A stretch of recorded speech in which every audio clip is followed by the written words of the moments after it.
नमस्कार। Vision IAS के news today के इस अंक में आप सभी का स्वागत है। इस अंक में हम आपके लिए लेकर आए हैं यूपीएससी परीक्षा की दृष्टि से महत्वपूर्ण कुछ अहम खबरें। इस अंक के साथ मैं हूँ दिव्या सिंह। आइए सबसे पहले बात करते हैं इस अंक की हेडलाइंस के बारे में। भारतीय रिजर्व बैंक ने 2022-23 के लिए मुद्रा और वित्त पर रिपोर्ट जारी की। सरकार 675 उत्पादों को गुणवत्ता नियंत्रण मानदंडों के तहत लाने पर विचार कर रही है। यूरोपीय आयोग अपने मसौदा आर्टिफिशियल इंटेलिजेंस अधिनियम के माध्यम से चैट जीपीटी जैसी तकनीक को विनियमित करने की योजना बना रहा है। भारत अंगदान और प्रत्यारोपण के लिए जल्द ही नियमावली जारी करेगा। कोयला मंत्रालय ने वित्त वर्ष 2023-24 के लिए अपनी कार्य योजना जारी की और विश्व मौसम विज्ञान संगठन ने कहा कि विश्व को अल नीनो के लिए तैयार रहना चाहिए। और आइए अब खबरों पर विस्तार से चर्चा करते हैं। भारतीय रिजर्व बैंक ने 2022-23 के लिए मुद्रा और वित्त पर रिपोर्ट जारी की। ये रिपोर्ट भारत के लिए जलवायु परिवर्तन के व्यापक आर्थिक प्रभावों का परीक्षण करती है। इस रिपोर्ट में कई मुद्दों पर चर्चा की गई है, जैसे कि भारत में जलवायु परिवर्तन के व्यापक आर्थिक प्रभाव पर। इसके बारे में ये कहा गया है कि भारत जलवायु परिवर्तन के कारण 2100 तक अपने सकल घरेलू उत्पाद के लगभग 3 से 10% तक की वार्षिक रूप से हानि वहन कर सकता है। वर्ष 2030 तक हीट स्ट्रेस से जुड़ी उत्पादकता में गिरावट से वैश्विक स्तर पर अनुमानित 80 मिलियन नौकरियों से वंचन यानी लॉस की घटना घटित होने का खतरा है। इनमें से जो 34 मिलियन लोगों की नौकरी जाएगी वो भारत में घटित होगा। इसके अलावा अत्यधिक गर्मी और आर्द्रता की स्थिति के कारण श्रम के घंटे कम हो जाएंगे और इसके कारण 2030 तक जीडीपी का 4.5% तक का नुकसान हो सकता है। वहीं जलवायु परिवर्तन और आरबीआई की स्थिति पर बात की गई तो उसमें रिपोर्ट में ये उल्लेख किया गया है कि अक्षय ऊर्जा के उत्पादन एवं गैर परंपरागत ऊर्जा से चलने वाली जन उपयोगिता यानी पब्लिक यूटिलिटीज सेवाओं को प्राथमिकता प्राप्त क्षेत्र को उधार के तहत ऋण दिया जाता है। RBI network for grinning the financial system में शामिल हो गया है। एनजीएफएस यानी network for grinning the financial system का उद्देश्य पेरिस समझौते के लक्ष्यों को पूरा करने के लिए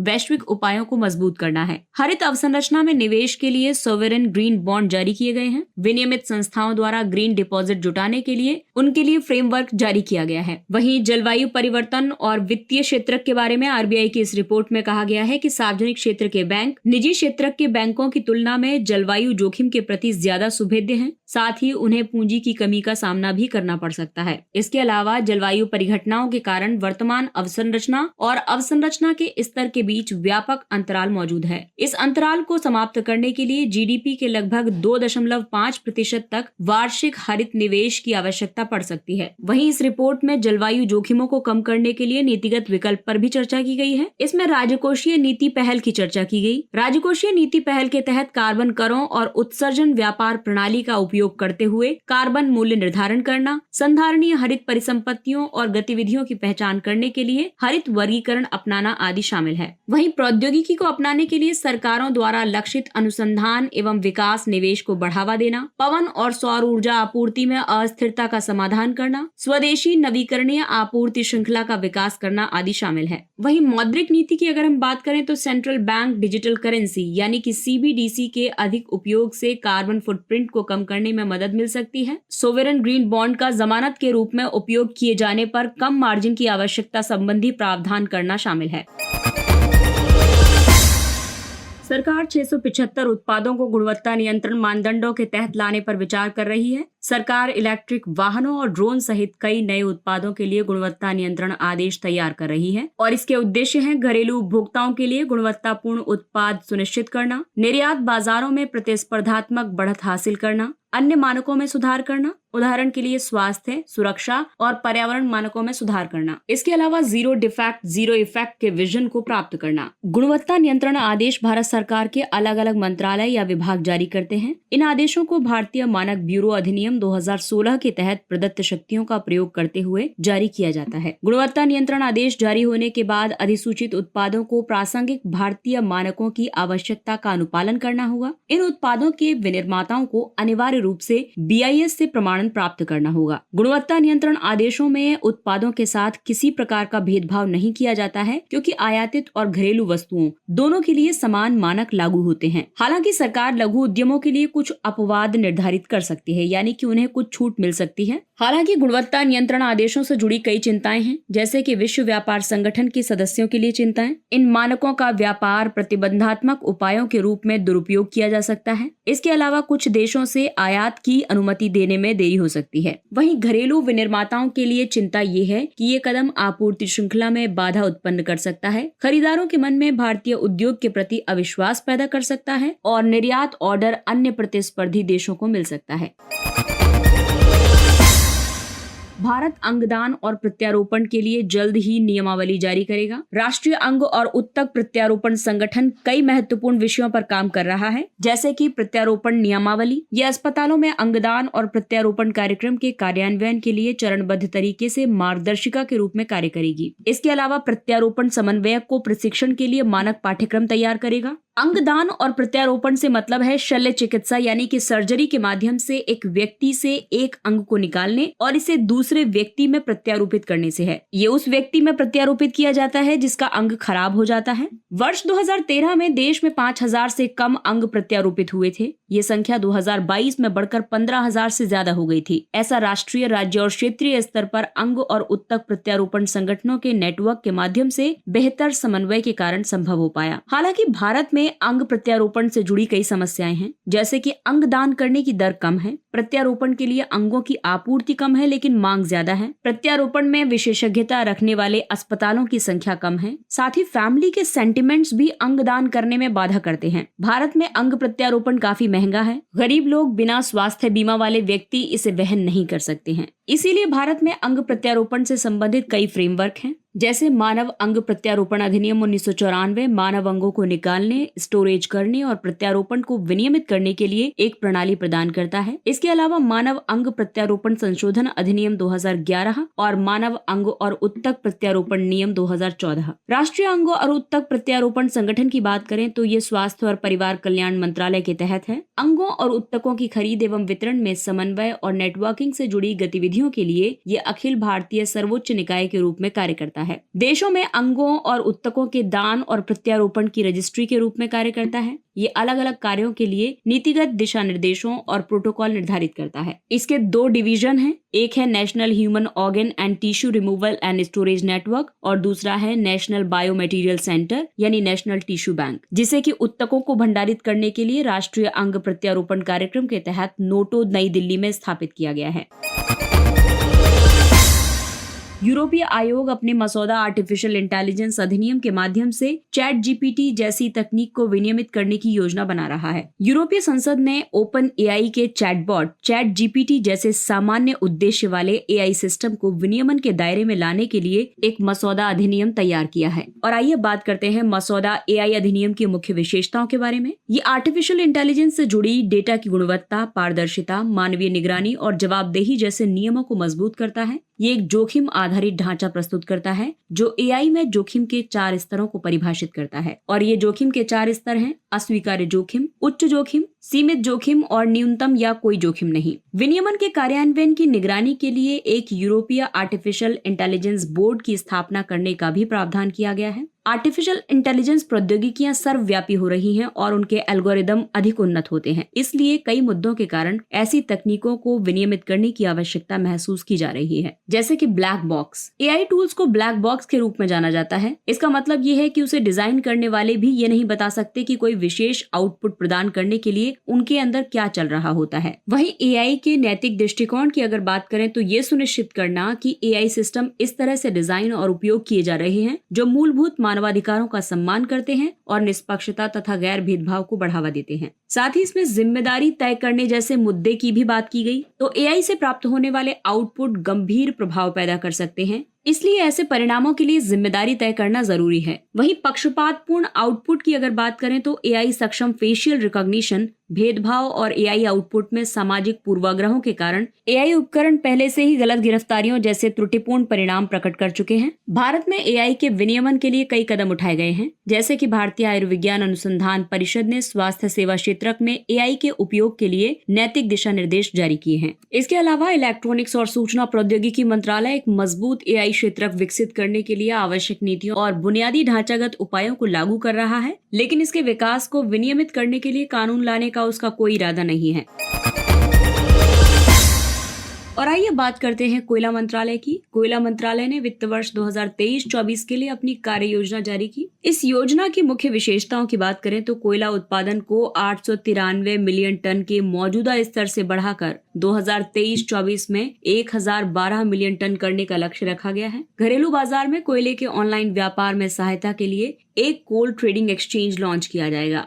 वित्त वर्ष 2024 में 50,000 करोड़ रुपए की परिसंपत्ति के मुद्रीकरण का लक्ष्य रखा गया है। खदानों की सुरक्षा में सुधार, कोयले का निष्कर्षण, कोकिंग कोल रणनीति, खानों को बंद करने आदि के लिए प्रौद्योगिकी रोड मैप भी प्रदान किया गया है। इसके अलावा खदान पर्यटन, हरित पहल, कॉर्पोरेट सामाजिक उत्तरदायित्व जैसी सतत पहलों पर भी चर्चा की गई है। भारत में कोयला क्षेत्र को अगर देखें तो भारत में दुनिया का 5वां सबसे बड़ा कोयला भंडार है। ये कोयला उत्पादन में चीन के बाद दूसरे स्थान पर है। इसके बावजूद भारत कोयले के सबसे बड़े आयातकों में से एक है। ये अपना अधिकतर आयात इंडोनेशिया, दक्षिण अफ्रीका और ऑस्ट्रेलिया से करता है। भारत में कुल स्थापित विद्युत उत्पादन क्षमता में कोयले की हिस्सेदारी लगभग 50% है। तो आइए आपको बताते हैं कोयला कितने प्रकार का होता है। सबसे बेहतरीन कोयला होता है एंथ्रेसाइट। इसकी गुणवत्ता सबसे अच्छी होती है। इसमें 80 से 95% तक कार्बन कंटेंट पाया जाता है। ये कुछ मात्रा में जम्मू कश्मीर में मिलता है। दूसरे प्रकार का कोयला होता है बिटुमिनस कोयला, जिसमें 60 से 80% तक कार्बन कंटेंट पाया जाता है। इसमें कुछ मात्रा में नमी पाई जाती है। इसके भंडार मुख्य रूप से मध्य और पूर्वी भारत में है। इसके अलावा तीसरे प्रकार का कोयला है लिग्नाइट। इसमें 40 से 55% तक कार्बन कंटेंट पाया जाता है। ये राजस्थान, असम, तमिलनाडु आदि में मिलता है।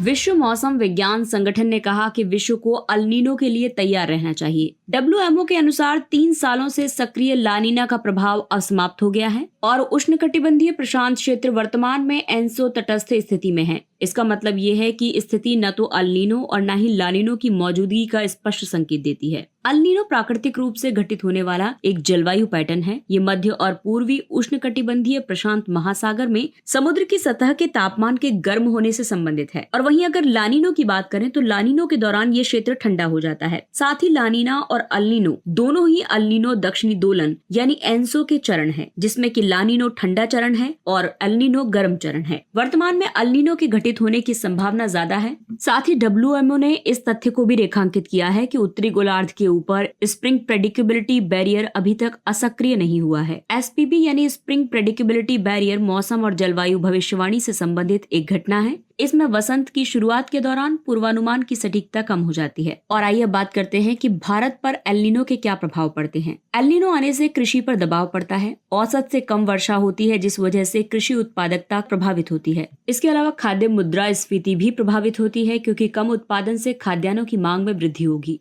साथ ही बिजली की खपत में वृद्धि हो जाती है, क्योंकि सामान्य तापमान से अधिक होने के कारण बिजली की खपत में बढ़ोतरी होगी, क्योंकि कम वर्षा की वजह से जल विद्युत संयंत्रों की उत्पादन क्षमता पर नकारात्मक प्रभाव पड़ता है। इसीलिए कई नीतिगत उपाय शामिल किए गए हैं, जैसे कि क्षेत्र विशिष्ट शमन योजनाएं, आवश्यक खाद्य पदार्थों का बफर स्टॉक और सूखा सहने में सक्षम फसलों की किस्मों का उत्पादन। दरअसल अल नीनो की घटनाओं के दौरान विशिष्ट वर्षा पैटर्न देखने को मिलता है। अल नीनो के दौरान इस तरह के टेलीकनेक्शन की संभावना होती है, लेकिन ये निश्चित नहीं है। अल नीनो और वर्षा के अगर पैटर्न को हम देखें तो उष्णकटिबंधीय प्रशांत क्षेत्र में अल नीनो की घटना दुनिया के कई अलग अलग हिस्सों में वर्षा के पैटर्न को प्रभावित करने के लिए जानी जाती है। हालांकि इसका प्रभाव एक अल नीनो से अगले अल नीनो तक कुछ अलग होता है। इसका सबसे महत्वपूर्ण बदलाव नीचे दिए गए मानचित्र पर दिखाए गए क्षेत्रों और मौसम प्रतिरूपों में दर्शाया गया है।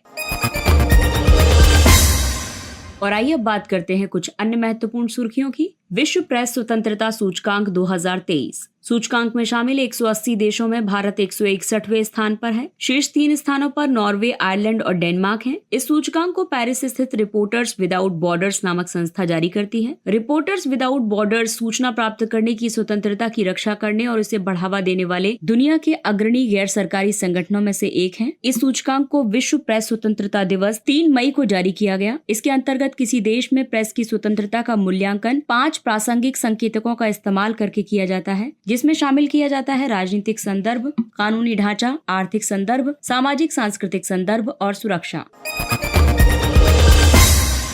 विश्व बैंक के अध्यक्ष की नियुक्ति। हाल ही में अजय बंगा को विश्व बैंक का अध्यक्ष नियुक्त किया गया है। इस पद पर नियुक्त होने वाले वे पहले भारतीय अमेरिकी व्यक्ति हैं। विश्व बैंक के अध्यक्ष का चयन एक खुली, योग्यता आधारित और पारदर्शी प्रक्रिया के माध्यम से किया जाता है। इस पद के उम्मीदवारों को विश्व बैंक के सदस्य देशों का नागरिक होना चाहिए। उम्मीदवारों को कई शर्तों को पूरा करना जरूरी होता है। इन शर्तों में उपलब्धियों का एक प्रमाणित ट्रैक रिकॉर्ड, बड़े संगठनों के प्रबंधन का अनुभव आदि शामिल है। उम्मीदवारों का नामांकन कार्यकारी निदेशकों द्वारा या अपने कार्यकारी निदेशकों के माध्यम से गवर्नर्स द्वारा किया जाना चाहिए। विश्व बैंक का अध्यक्ष अंतर्राष्ट्रीय पुनर्निर्माण और विकास बैंक IBRD और अंतर्राष्ट्रीय विकास संघ के कार्यकारी निदेशक मंडल का पदेन अध्यक्ष होता है।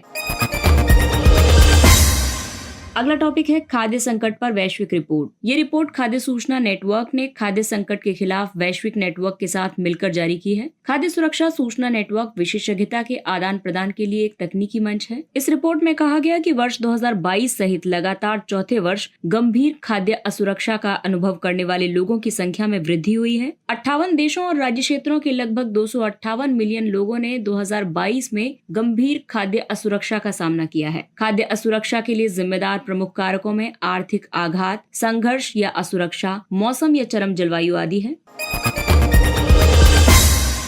और आइए बात करते हैं कृषि मैपर की। केंद्रीय कृषि और किसान कल्याण मंत्री ने कृषि मैपर लॉन्च किया है। कृषि मैपर कृषि में भूस्थानिक डेटा के लिए एक एकीकृत ऐप है। भूस्थानिक डेटा का मतलब उस जानकारी से है जो पृथ्वी की सतह पर या उसके पास किसी ऑब्जेक्ट, परिघटना या अन्य विशेषता को उसकी अवस्थिति के साथ वर्णित करती है। कृषि मैपर मदद करेगा संसाधनों के बेहतर प्रबंधन में, फसल उत्पादन के पूर्वानुमान में, पैदावार में वृद्धि में और कृषि पद्धतियों में सुधार में।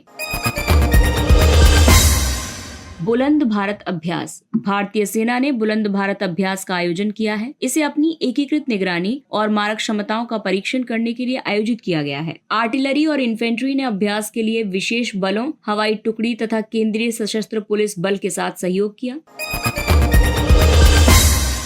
बांधवगढ़ राष्ट्रीय उद्यान। बांधवगढ़ राष्ट्रीय उद्यान में 1500 वर्ष पुराने कई शैल चित्रों और 1800 से 2000 वर्ष पुराने कई मानव निर्मित जल निकायों की खोज की गई है। ये मध्य प्रदेश के उमरिया जिले में विंध्य पहाड़ियों में विस्तारित है। ये उद्यान बाघों के उच्च घनत्व के लिए जाना जाता है। ये सफेद बाघों का प्रसिद्ध प्राकृतिक पर्यावास है। यहाँ की स्थलाकृति में पहाड़ियाँ, घाटियाँ, नदियाँ, दलदल और घास भूमि शामिल है। इस तरह की स्थलाकृतियों में विविध वनस्पतियाँ पाई जाती हैं। ये उद्यान सदाबहार साल वन और मिश्रित वनों के लिए भी प्रसिद्ध हैं। कार्बन मुक्त क्रिप्टो माइनिंग केंद्र। भूटान की कंपनियां जल विद्युत का उपयोग करके कार्बन मुक्त क्रिप्टो माइनिंग केंद्र शुरू करने के लिए $500 मिलियन जुटाने की योजना बना रही हैं। कार्बन मुक्त क्रिप्टो माइनिंग केंद्रों की बात करें तो ये ऐसे केंद्र होते हैं जो सौर, पवन, जल विद्युत और भूतापीय नवीकरणीय ऊर्जा प्रणालियों पर निर्भर हो सकते हैं। ऐसे केंद्रों की जरूरत इसलिए है क्योंकि क्रिप्टो करेंसी की माइनिंग करने वाले बड़े कंप्यूटर फार्म को अधिक मात्रा में विद्युत की जरूरत होती है। इससे जलवायु पर प्रतिकूल प्रभाव पड़ता है। बढ़ती ऊर्जा लागत ने उद्योग को माइनिंग कार्यों के सस्ते और अधिक संधारणीय तरीके खोजने के लिए भी मजबूर किया है। अगला टॉपिक है डिजिटल ट्विन सिटी। भारत के टॉप 100 शहरों का एक डिजिटल ट्विन बनाने की योजना है। इस कदम का उद्देश्य इन शहरों में दक्षता, समन्वय और गवर्नेंस को बढ़ावा देना है। एक डिजिटल ट्विन किसी वस्तु या प्रणाली का एक त्रिआयामी वर्चुअल स्वरूप है। ये किसी भौतिक वस्तु के प्रदर्शन, संचालन या लाभप्रदता पर रियल टाइम अंतर्दृष्टि प्रदान करता है। इस तरह से ये शहर का डिजिटल ट्विन कम लागत पर अवसंरचना के बेहतर योजना निर्माण को संभव बनाता है। ये नीति निर्माताओं को शहर की गवर्नेंस और शहरी इकोसिस्टम में सुधार लाने में मदद कर सकता है। इसके अलावा डिजिटल ट्विन सिटी के लाभ ये भी हैं कि ये जलवायु स्मार्ट शहर या हरित अवसंरचना का निर्माण संभव करता है। ये बेहतर स्वास्थ्य देखभाल, हरित पर्यावरण, स्मार्ट शिक्षा, स्मार्ट कृषि आदि सुनिश्चित करता है। मेइती समुदाय। मेइती समुदाय को अनुसूचित जनजाति का दर्जा देने को लेकर मणिपुर में कुछ समुदायों के बीच हिंसक झड़प होने की सूचना मिली। मेइती मणिपुर का सबसे बड़ा समुदाय है। कभी इस समुदाय का नियंत्रण म्यांमार के छिंदविन से लेकर बांग्लादेश में सूरमा घाटी तक के क्षेत्रों पर था। वे मेइतेई भाषा बोलते थे, जिसे मणिपुरी भाषा के रूप में भी जाना जाता है। ये संविधान की 8वीं अनुसूची में सूचीबद्ध 22 भाषाओं में शामिल है। इस समुदाय में अधिकतर हिंदू हैं और अलग अलग गोत्रों में विभाजित हैं। इन गोत्रों के बीच विवाह निषिद्ध है। और आइए अब चर्चा करते हैं सुर्खियों में रहे स्थलों के बारे में। मालदीव, यहाँ की राजधानी माले है। भारत के रक्षा मंत्री ने मालदीव राष्ट्रीय रक्षा बल के तटरक्षक एकता हार्बर की आधारशिला रखी है। मालदीव उत्तर मध्य हिंद महासागर में स्थित एक द्वीपीय राष्ट्र है। 8 डिग्री चैनल मालदीव को भारत के मिनिकॉय द्वीप से अलग करता है। इस द्वीप की उत्पत्ति ज्वालामुखीय गतिविधियों से हुई थी। इसमें लगभग 1200 छोटे प्रवाल द्वीपों और सैंडबैंक की एक श्रृंखला है जो क्लस्टर्स या एटॉल्स में समूहीकृत हैं। इसकी सबसे ऊंची चोटी अडू एटोल और माउंट विलिंगली है। इसके साथ ही ये अंक समाप्त होता है। अगले अंक में फिर मुलाकात होगी कुछ अन्य महत्वपूर्ण खबरों के साथ। तब तक अपने लक्ष्य के लिए तत्पर रहिए और अगर आपको हमारा कंटेंट अच्छा लगता है तो इसे लाइक, सब्सक्राइब और शेयर जरूर करें। और अब हमें यानी विजन IAS की पूरी टीम को दीजिए इजाजत। नमस्कार।